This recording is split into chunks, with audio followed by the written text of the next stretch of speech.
Hello बच्चों, कैसे हो आप सब। सो आई होप आप सब अच्छे होंगे। तो आज की वीडियो में जैसा कि आप देख सकते हैं कि फिजिक्स का मैं पेपर लेकर आई हूँ, ठीक है। और क्या क्या चीज़ें आएंगी, क्या क्या चीज़ें पूछी जाएंगी, वो हम आज की वीडियो में डिस्कस करने वाले हैं। तो इकोनॉमिक्स का फर्स्ट पार्ट मैंने करवा दिया है, फिजिक्स वाले बच्चे रह गए थे तो मैं ये फर्स्ट पार्ट सिर्फ लेकर आई हूँ, ठीक है। ये आप लोगों का सब्जेक्टिव पार्ट रहने वाला है। तो इसमें क्वेश्चन देख लेते हैं किस किस तरह के आते हैं, ठीक है। सबसे पहली चीज़ देखिए, क्वेश्चन कौन कौन से टाइप के आपके पूछे गए हैं। स्थिर वैद्युतिकी में कूलाम का नियम बताएं। मैं इंग्लिश बोल रही हूँ, ठीक है, आप हिंदी में भी देख लीजिएगा, यहाँ पर दोनों में दिया हुआ है। स्टेट कोलंबोज लॉ इलेक्ट्रोस्टैटिक्स, ठीक है। तो इस तरह से, ठीक है, इस टाइप का क्वेश्चन आएगा। तो आप लोगों को जो लॉज हैं वो अच्छे से पढ़ लेने हैं, ठीक है। दूसरी चीज़ फिर न्यूमेरिकल है, न्यूमेरिकल पढ़ना ज़रूरी है, आप लोगों को पता ही है। फिजिक्स है तो न्यूमेरिकल के बिना काम नहीं चलेगा। तो यहाँ पर देख लीजिए, दिया हुआ है कि obtain the resonant frequency of series LCR circuit with, सारी चीज़ें दी हुई हैं, आपको निकालना होगा, ठीक है। उसके बाद में इलेक्ट्रोमैग्नेटिक वेव्स पूछी हुई हैं। तो जो ये आप लोगों के थ्योरी वाले क्वेश्चंस होते हैं ना, ये तो अच्छे से आप लोगों ने रट के ही जाने हैं, ठीक है बेटा। क्योंकि कुछ बच्चे ऐसे होंगे जिन्होंने पढ़ाई ही नहीं की होगी, तो उन लोगों को न्यूमेरिकल तो शायद ही आए, लेकिन अगर आप प्रैक्टिस करेंगे तो वो भी आ जाएंगे। तो थ्योरी वाले क्वेश्चंस अच्छे से पढ़ लीजिएगा। कि अब यहाँ पर देखिए, वेव्स के बारे में क्वेश्चन है, तो इलेक्ट्रोमैग्नेटिक वेव्स कौन सी होती हैं। तो अलग अलग वेव्स जो हैं, वेव्स की जो टाइप हैं, उनको पढ़ लीजिएगा, ठीक है। उसके बाद देखिए, फिर से न्यूमेरिकल है।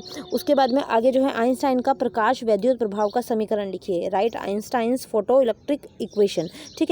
तो ये आपको लिखना है। तो ड्रॉ अ ग्राफ भी बनाना है। तो इस क्वेश्चन को प्रैक्टिस कर लीजिएगा, ठीक है। 2 मार्क्स का क्वेश्चन है ये।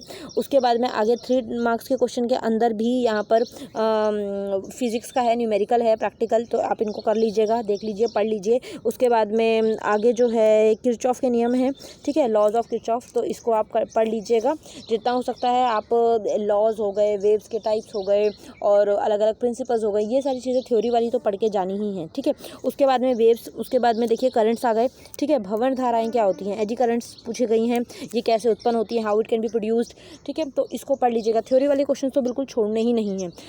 कहीं से कोई भी क्वेश्चन आए, आपको पता होना चाहिए, आप बना के लिख पाओ, ठीक है। अगला है, draw the energy level diagram for hydrogen atom and show transition corresponding of lines of Lyman and Balmer series, ठीक है। तो इस तरह से इसको अच्छे से प्रिपेयर कर लीजिएगा। उसके बाद में अगला सर्किट डायग्राम है हाफ वेव रेक्टिफायर का, ठीक है। ये अच्छे से बनाना, जो डायग्राम्स हैं वो अच्छे से प्रैक्टिस कर लीजिएगा। जो डायग्राम्स आपके सिलेबस में है, सिलेबस में जो चैप्टर्स हैं उनमें जो डायग्राम है वो सारे आपको पढ़ने हैं, ठीक है ना। कोई भी डायग्राम आए तो आपको बनाना आना चाहिए।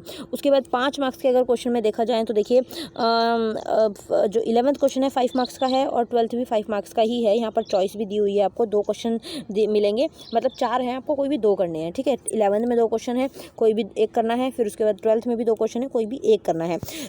11th के अंदर तो derive an expression for the force between 2 long straight parallel conductors carrying current in opposite direction, hence define 1 empire.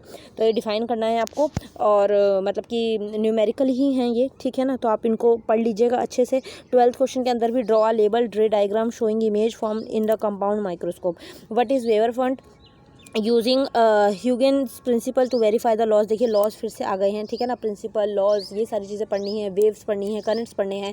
ये जो थ्योरी वाले सब टॉपिक्स हैं, मतलब थ्योरी वो होती है जिसमें आप लिख पाओ, प्रैक्टिकल, न्यूमेरिकल्स ये नहीं, डायग्राम्स नहीं, थ्योरी जो पढ़ने वाली है, याद करने वाली है। चाहे आप याद करो, चाहे आप रट्टा मारो, जैसे भी आप याद कर सकते हो, उनको अच्छे से बस पढ़ लो, ठीक है। ये जो है सिर्फ फर्स्ट पार्ट है और फिजिक्स का, इसलिए मैंने फर्स्ट पार्ट बना दिया ताकि आप लोगों को एटलीस्ट आइडिया हो जाए कि ये क्वेश्चन आते हैं तो हम कर लें।